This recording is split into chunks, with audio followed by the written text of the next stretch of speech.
बिस्मिल्लाहिर्रहमानिर्रहीम। अस्सलाम वालेकुम। कैसे हैं आप? उम्मीद करती हूँ कि आप बिल्कुल ठीक होंगे। अल्हम्दुलिल्लाह मैं भी बिल्कुल ठीक हूँ। तो व्यूअर्स, बहुत ही मज़ेदार सरसों के साग की रेसिपी लेकर आई हूँ।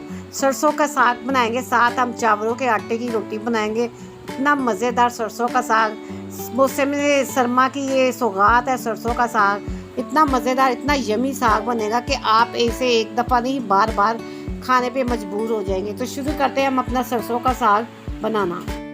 सबसे पहले ये मैंने 2 किलो साग लिया था, इसको मैंने काट लिया। ये बारीक बारीक देखे मैंने काटा है, बारीक बारीक हमने इसको ना काटना है। तो इसको मैंने अच्छी तरह से ना 3 से 4 पानी में धो लिया है, क्योंकि साग के अंदर मिट्टी होती है, इसको अच्छी तरह से धोए। तो मैं इसके साथ पालक डालूंगी। तकरीबन मेरे पास 3 पाव के करीब पालक है और 2 किलो साग है। तो साग को मैं सबसे पहले ना प्रेशर कुकर के अंदर डालती हूँ। तो साग के मैंने प्रेशर कुकर के अंदर डाल दिया। मैं इसके अंदर पालक डालूंगी। ये मेरे पास पालक है, 3 पाव पालक है। इसको भी मैंने बारीक काट के ना, इसको भी मैंने अच्छी तरह से धो लिया था, वो भी इसके अंदर साथ ही जाएगी। साग के अंदर एक जाता है बाथू, उससे भी साग बहुत अच्छा बनता है, लेकिन अभी बाथू नहीं आया। बाथू आने में भी थोड़ा सा टाइम है। तो साग खाने को दिल चाह रहा था, तो मैंने कहा चलिए साग बना लेती हूँ पालक के साथ। पालक के साथ भी बहुत अच्छा बनता है। जब बाथू आता है ना, तो मैं पालक बाथू सारा कुछ इकट्ठा डाल के पकाती हूँ। बहुत ही मजे का बनता है, और ऐसे भी ये बहुत ही मजे का बनेगा। इतना मजे का साग बनता है ना। तो मेरे बच्चे ना जिद कर रहे थे कि मम्मा साग बनाए, साग बनाए। साग वैसे भी सेहत के लिए बहुत अच्छा होता है। तो पालक भी सारी इसके अंदर डाल दिया। 1 चम्मच इसके अंदर ना हल्दी का डालूंगी, छोटा चम्मच। हल्दी से ये इसका कलर बहुत खूबसूरत आएगा ना। साथ में अब इसके अंदर ना पानी डालूंगी। पानी खुला डालना है इसके अंदर हमने, क्योंकि हमने इसको देर तक पकाना है। तकरीबन मैंने 2 किलो पानी इसके अंदर डाल दिया। तो अब मैं प्रेशर कुकर को बंद कर दूंगी और इसके ऊपर मैं वेट रख दूंगी। तो वेट को जनाब हमने 1.5 घंटा चलाना है, क्योंकि 1.5 घंटा जब ये वेट चलेगी ना, इसके चलने के पूरा 1.5 घंटा मैंने इसकी ना वेट को चलाना है, ताकि साग जो है ना अच्छी तरह से मेरा गल जाए और हमें घोटने में दिक्कत ना हो। तो मैं अब आपको ना 1.5 घंटे बाद दिखाती हूँ। तो भी यहाँ पे देखिए, मैंने साग को 1.5 घंटा वेट चला दिया। मैंने चूल्हा बंद कर दिया। अब देखिए इसके अंदर ना पानी है। अब हमने क्या करना है, इसके अंदर से ना थोड़ा सा पानी निकाल देना, क्योंकि इसके अंदर जब अभी साग नया नहीं आया, इसके अंदर से ना पानी निकालना पड़ता है। बाद में पुराना हो जाए तो कोई बात नहीं होती, क्योंकि इसका पानी थोड़ा सा कसैला होता है, वो हम निकाल लेंगे। चम्मच की मदद से ना हम इसके अंदर से पानी निकाल लेंगे। सारा नहीं निकालना, थोड़ा थोड़ा हमने इसके अंदर रखना है, बिल्कुल इसको खुशक नहीं कर लेना। मैं आपको दिखाती हूँ कि मैंने कितना निकाला। ये देखिए मैंने पानी इसके अंदर से निकाल दिया, बिल्कुल थोड़ा सा इसके अंदर रह गया। मैं आपको चेक करवाती हूँ। देखिए साग मेरा गल गया है कितनी अच्छी तरह से। ये देखिए कितने आराम से ये हमारा हो गया। अब मैंने इसको ना एक घोटने की मदद से ना इसको घोटना है इसके साथ। मशीन से भी आप घोट सकते हैं, लेकिन मशीन में इतना मजा नहीं आता जैसे हाथ से घोटने से आएगा। पानी हल्का इसलिए मैंने रखा है कि मैंने इसके अंदर ना आटा डालना है, और फिर साथ जब पकेगा ना, फिर ये पानी खुशक हो जाएगा। अगर मैं सारा पानी निकाल देती हूँ ना, तो फिर ये सख्त हो जाता है। अब साथ साथ मैं इसके ना थोड़ा थोड़ा करके ना आटा डालूंगी।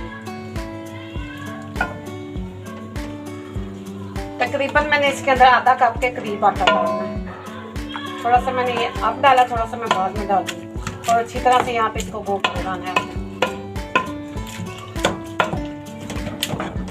ये देखिए पहले वाला जो मैंने डाला था आटा मिक्स हो गया है। अब मैं दूसरी दफा फिर डालूंगी। ये तकरीबन तो जो मैंने पहले आटा डाला था वो इसके अंदर अच्छी तरह से मिक्स हो गया है। अब मैं बकाया थोड़ा सा जो हो रहा है ना, वो डाल देती हूँ, और इसको भी अच्छी तरह से ना मिक्स कर लूंगी। इतना मजे का ये हमारा साग तैयार होगा ना। साथ मैंने इसके चावलों के आटे की जो रोटियां बनानी है। आप कहीं के आटे की रोटी भूल जाएंगे जब इसे चावल के आटे की रोटी के साथ खाएं। तो इसको मैंने अच्छी तरह से घोटना है। अब मैंने नीचे उतार के से घोट लेती हूँ, ताकि मुझे घोटने में आसानी हो। चूल्हे के ऊपर आके थोड़ी दिक्कत हो रही है, चूल्हे से नीचे उतार के ना घोट लेती हूँ, फिर बाद में से चूल्हे के ऊपर रखते हैं। तो यहाँ पे मैंने साग को नीचे रख के तकरीबन 20 से 25 मिनट ना इसको अच्छी तरह से गोटा लगाया। और ये देखिए कितनी अच्छी तरह से घूट गया साग माशाल्लाह से। ये देखिए आपको मैं दिखाती हूँ चम्मच की मदद से। ये देखिए कितना अच्छा हमारा साग होता गया। इसको इसके साथ ही घोटने के साथ ही आप घोटिएगा, लकड़ी का होता है।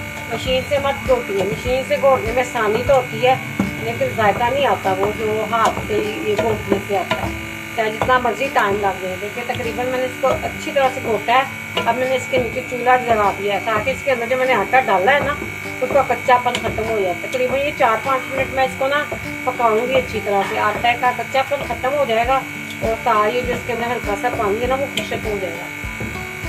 तो ये देखिए व्यूअर्स, इसको पकते हुए तकरीबन 7 से 8 मिनट हो गए हैं और ये इसका पानी भी खुशक हो गया। माशाल्लाह से जो मैंने इसके अंदर आटा डाला था ना उसका कच्चापन भी खत्म हो गया और आटा अच्छी तरह से पक गया है। अब मैं साग को नीचे उतारूंगी और इसका हम खूबसूरत सा तड़का लगा देंगे। अगर आपको ये मेरी साग की रेसिपी पसंद आए तो लाइक कर दीजिएगा और ज़्यादा से ज़्यादा फैमिली दोस्तों में शेयर कीजिएगा।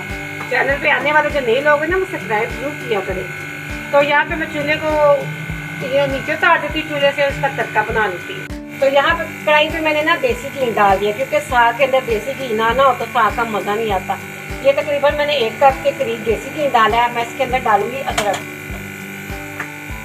अदरक ये देखिए मैंने लंबा लंबा स्लाइस काट के रखे हुए हैं। ये तड़के के अंदर जाएंगे, इसको हमने फ्राई करना है घी के अंदर। और फिर इसके अंदर हमने मिर्ची वगैरह नमक भी डालना है। ये तड़का बहुत ही मज़े का बनता है। तकरीबन यहाँ पे कुछ लोग लहसुन भी साग डालते हैं, लेकिन मैं नहीं डालती क्योंकि मुझे लहसुन का फ्लेवर साग के अंदर अच्छा नहीं लगता। अपनी अपनी पसंद होती है। आप अगर इसे अदरक के साथ तड़का बनाएंगे ना तो इसका फ्लेवर और होगा, ये बहुत ही मज़ेदार होगा, क्योंकि हमारी अम्मी ऐसे ही बनाती थी।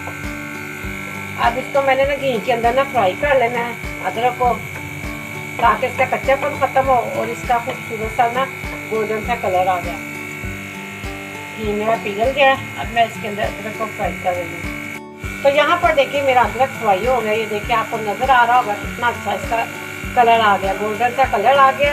अब मैं इसके अंदर ना हरी मिर्चें डालूंगी पिसी। ये तकरीबन मेरे पास 25 से 30 अदर हरी मिर्चें थी। इसको मैंने ना पीस लिया मोटा मोटा, ज़्यादा बारीक नहीं करना। साथ हम इसके अंदर फ्राई करेंगे और इसके साथ हम ना लाल मिर्च भी डालेंगे जायके के लिए। 1 चम्मच लाल मिर्च का इसके अंदर जाएगा और नमक डालेंगे हम इसके अंदर। मैंने ना 1 चम्मच नमक का डाल रही हूँ, आप अपने जायके के हिसाब से भी डाल सकते हैं। हल्का सा इसके अंदर पानी डालेंगे ताकि जो मसाला है ना हमारा अच्छी तरह से इसका भुना जाए। इस तरह हम मसाला भून के तड़के का साग के अंदर जब डालते हैं ना तो साग इतना मज़े का लगता है। देखिए इतनी प्यारी खुशबू देसी घी की, साग की, अदरक की सारे किचन में फैली और दिल कर रहा कि मैं अभी से खाऊंगा। तो यहाँ पे विगत मेरा तड़के वाला मसाला भुना जा चुका है। मैं इसके अंदर ना साग डाल दूँगी। सारा साग जो मैंने घोट के रखा हुआ है ना इसके अंदर डाल दूँगी। घी मैंने ज़्यादा डाला है क्योंकि साग के अंदर घी ज़्यादा ही हो तो मज़ा आता है। कम घी में साग का मज़ा नहीं आता और मुझे तो देसी घी के अलावा साग अच्छा नहीं लगता। साग में जब तक देसी घी ना हो, क्या बात है साग की। अभी वो सारा साग मैं इसके अंदर डाल रही हूँ।